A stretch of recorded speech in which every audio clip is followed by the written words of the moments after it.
tudo bem? Sejam todos muito bem-vindos para mais um encontro, para mais uma conversa descontraída, para falarmos hoje sobre autoestima e redes sociais. É um assunto que tem assolado todas as pessoas, não só as pessoas que usam as redes sociais, como também nossos adolescentes, adultos, enfim. Estamos aqui hoje com a nossa querida Ana Paula. Eu vou deixar que ela se apresente para você. Ana é psicóloga cristã. Ana, fala um pouco de você para a gente. Tudo bem, Tudo Fernanda? ótimo. Espero que todos que estejam nos assistindo estejam bem. Eu já sou psicóloga há 16 anos, trabalho com família, orientação parental, atendo adolescentes também e faço avaliação dos meninos que estão lá em restrição na Fundação Casa, para onde que eles serão encaminhados, e sou da área cognitivo-comportamental. Estamos nessa jornada juntos aí para ajudar as Que pessoas. legal. Muito obrigada por estar aqui conosco. Participe você, mande sua pergunta, mande sua dúvida. Espero que esse bate-papo aqui seja muito útil para você e para a sua vida. Ana, vamos falar um pouco então de autoestima, rede social. Vamos começar falando o que é a autoestima, explica pra gente. E como ela é formada. Tá bom, Fernanda. A autoestima é o conceito que nós temos de nós mesmos. Então, é a minha imagem, a minha confiança, a autoavaliação que eu faço de mim mesmo. Então, são todos aqueles conceitos que eu vou escutando das pessoas e que eu faço de mim mesma. E a construção dela é de suma importância para a gente ter essa boa visão sobre nós mesmos. Por quê? Porque é na raiz da infância que ela é formada. Entendi. Na formação desse pré-adolescente que já tem acesso às redes, desse adolescente, qual o impacto disso? Porque desde que ele tem uma base muito boa, né, de autoestima, os efeitos serão de uma forma. E se ele não tiver uma base boa de autoestima, os efeitos serão outros. Então, qual o impacto dessa mistura de uma base talvez não sólida, de uma autoestima, com o acesso às redes sociais de uma forma geral, independentemente da plataforma, né? Seja Instagram, Isso. TikTok, enfim, essas plataformas que os jovens tanto utilizam. Tá bom. Muito boa pergunta. E para te responder, eu vou voltar um pouquinho para fazer uma base dessa resposta. Na nossa infância, é muito importante que a gente esteja cercado de pessoas que reforcem positivamente o que nós somos, como, por exemplo, os nossos pais, né? Que é o primeiro ambiente social que a gente convive, os nossos tutores, quem nos cria. Sim, Então, assim, nossa, que legal o que você fez, vamos repetir, vamos tentar novamente, e isso vai tornando que a gente vai escutando, a gente fala assim, nossa, é muito bom o que eu fiz, eu posso repetir, eu posso tentar novamente, e eu não devo o quê? Desistir. Isso é o mais importante, porque às vezes a gente escuta, nossa, esse desenho é bonito, mas pode melhorar. Aí a gente já pensa assim, pode melhorar, então não não foi tá bom. legal. Então eu vou fazer outra coisa. Aí na próxima atividade, sem querer, a pessoa comenta também: olha, você fez esse suco legal, mas a próxima vez coloca menos açúcar. Aí a pessoa de novo entende. Não foi legal. Entendi. Mas que tal a gente trocar essas falas, os pais principalmente, pela fala assim: que legal, quem sabe a gente pode fazer desse jeito e fica muito bom o que você já fez, excelente. E aí nós vamos colocando pensamentos positivos na autoestima dessa criança e assim ela vai crescer com uma base sólida e com uma autoconfiança melhor. Por quê? Porque a autoestima é como se fosse o espelho daquilo que a gente vê nos olhos do outro. Como eu me enxergo através dos olhos do outro? Ah, Ana Paula, por quê? Porque o que o outro me fala? Você é muito bom, você é bonito.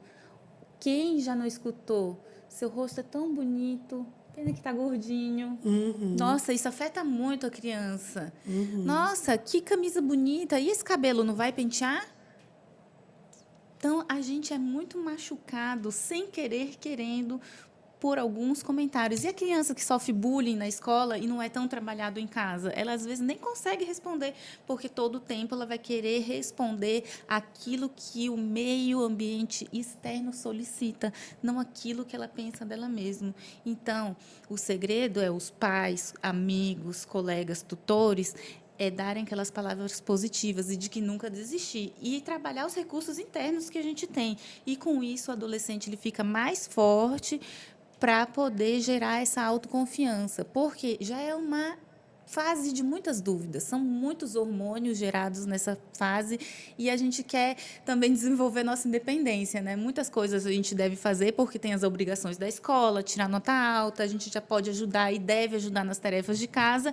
Só que a maioria das coisas a gente não pode fazer, a gente não tem dinheiro como adolescente para ir e vir, né? Não pode viajar sozinho, não pode fazer as coisas sem autorização dos pais. E, ao mesmo tempo, temos acesso às redes sociais, que ali você encontra Tudo. Diversas vidas, né? Tudo. Quando eu tenho acesso às redes sociais, todo o conceito que eu tenho de mim mesmo, ele pode cair por terra se não estiver muito firme. Por quê? Eu olho e crio uma fantasia daquilo que é ideal. A vida do fulano é linda e a minha não é. Porque eu estou em casa, triste, sozinho. E, Fernanda, quem é que posta uma foto triste? É raro. Às vezes porque a pessoa quer engajar, vai chorar e tudo. Sim. Mas a maioria das fotos são perfeitas, o corpo é perfeito, eles têm um ajuste ali de Photoshop e tudo mais. Todo mundo posta viagens maravilhosas e tudo. E aquela ideia de que a minha vida é ruim, ela vai aumentando aqui atrás na minha fantasia. E eu vou pensando o quê? Que eu podia ser melhor, que eu não devo aparecer, e a minha autoestima vai ficando minada. E aí surge o perigo de depressão, ansiedade, de não conseguir fazer as coisas. Isso que você está falando é tão perigoso.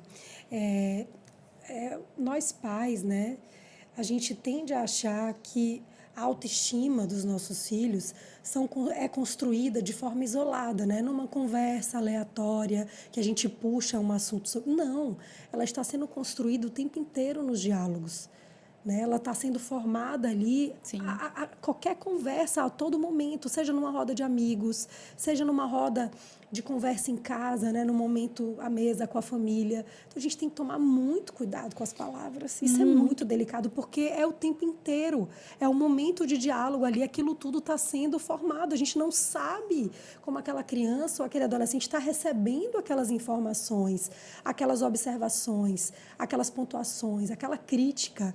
Né? A gente não sabe, a gente não tem esse controle. E ele está recebendo e ele está formando ali. E isso, obviamente, vai afetar diretamente a autoestima dele. Com certeza. Muito delicado. delicado. Mesmo que a conversa não seja diretamente com a criança, seja, às vezes, de outros assuntos, o cérebro vai computando aquela informação. Porque quantas vezes você já não conversou de alguma coisa perto do seu filho e depois ele te perguntou daquele assunto que você nem pensava que ele estava prestando atenção? E aí você tem que reformular. Cara, mas eu falei, não, filho, mas veja bem.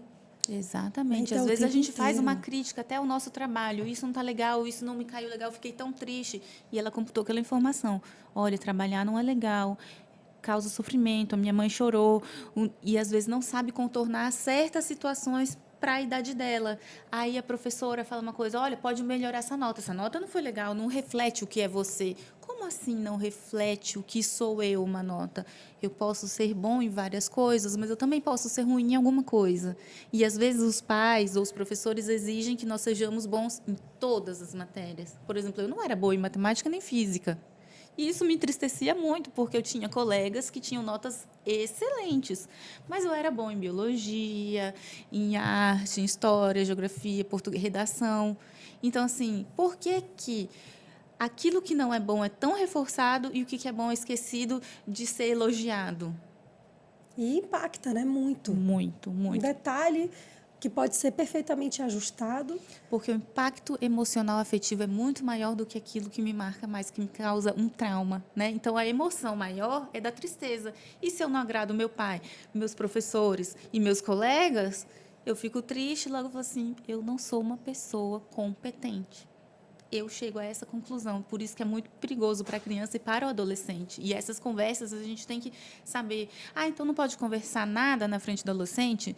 Pode e deve, na linguagem deles, na linguagem adequada para a criança, para adolescente, porque cada idade tem uma linguagem e a capacidade da gente refletir e ir e voltar no tempo. Às vezes, não, na maioria das vezes, o adolescente ele não tem essa maturidade, ele entende o mundo dele na limitação dele. Afinal, até porque na idade dele tudo é sobre ele, né? Tudo.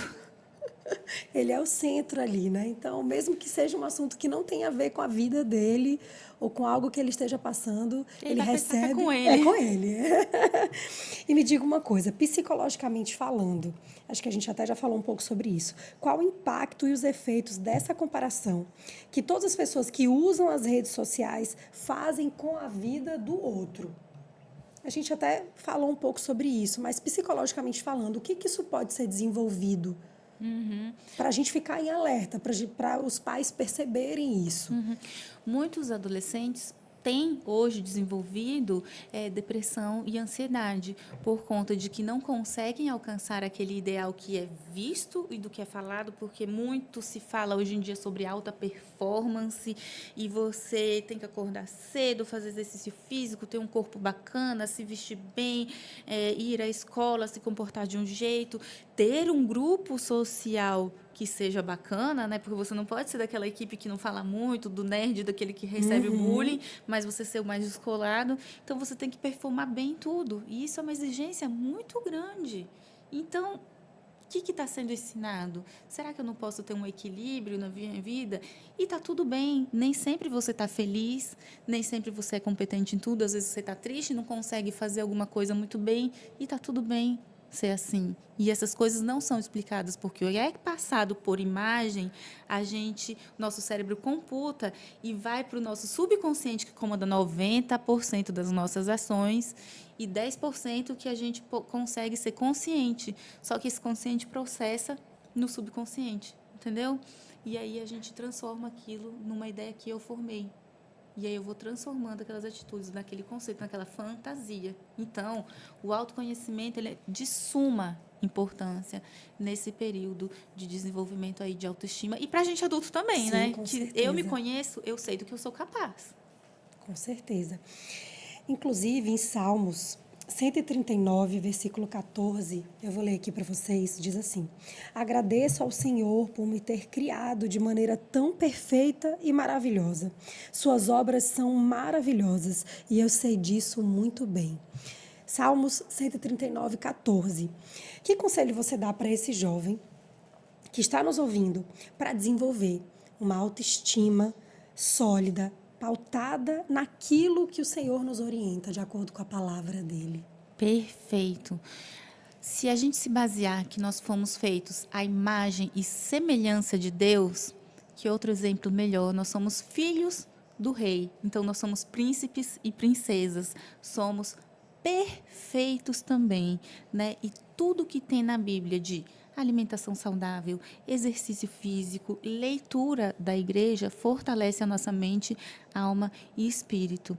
Se nós seguirmos esse passo, inclusive para o adolescente, né, que não vai dormir tarde, não vai usar drogas, se embriagar com álcool ou outras drogas até lícitas, né, que temos Sim. por aí, que não vai dar aquele embotamento no nosso lóbulo pré-frontal, que é de tomada de decisão, a gente vai estar mais firme na nossa confiança e na nossa autoestima. Então, assim, os nossos princípios de saúde são excelentes para o desenvolvimento da autoestima. E leitura bíblica, eu acho que é de primeiríssima importância, porque Deus fala que a gente tem que confiar e Deus nunca criticou ninguém. Ele sempre pegou nas histórias da Bíblia o que tinha de melhor. Davi era tão pequeno e venceu um gigante imenso, Sim. porque ele sabia usar os recursos que ele tinha. Ele era bom na mira e tinha fé em Deus. E conseguiu vencer um gigante, e ele foi mais gigante e foi rei. Em Cristo Jesus somos mais que vencedores. Somos, Se a gente sim. tomar posse verdadeiramente disso, tudo muda, né? Tudo. As coisas ficam completamente diferentes. Fica Ana, eu quero perfeito. agradecer esse momento tão gostoso, a sua presença aqui. Eu quero fazer uma oração para agradecer também. Vamos Pode lá, ser? pode ser. Eu Vamos só lá? queria deixar o Sim. meu arroba para as pessoas me Certo. seguirem lá, que é @analessa psicóloga. E qualquer dúvida pode perguntar aqui que eu volto e vou responder vocês. Com certeza. Inclusive, deixa aí, pode escrever sua pergunta, que assim que possível iremos responder, né, Ana? Obrigada. Vamos agradecer, então. Senhor Deus, muito obrigada por esse momento precioso que o Senhor separou para a gente aqui, para as pessoas que estão em casa, para a tua igreja. Em nome de Jesus, nós queremos te agradecer por isso, por ser o nosso Deus, por ter deixado a Bíblia como uma orientação para as nossas vidas, assim como diversos outros livros. Que tomemos posse, Deus, de tudo isso que foi deixado para a gente e que possamos crer verdadeiramente que aquilo que o Senhor deixou escrito por meio do teu Santo Espírito é o que devemos realmente nos ater e seguir. Em nome de Jesus, nós queremos te agradecer por esse momento maravilhoso. Amém. Amém. Obrigada, Ana. Foi um prazer estar aqui com você, tá?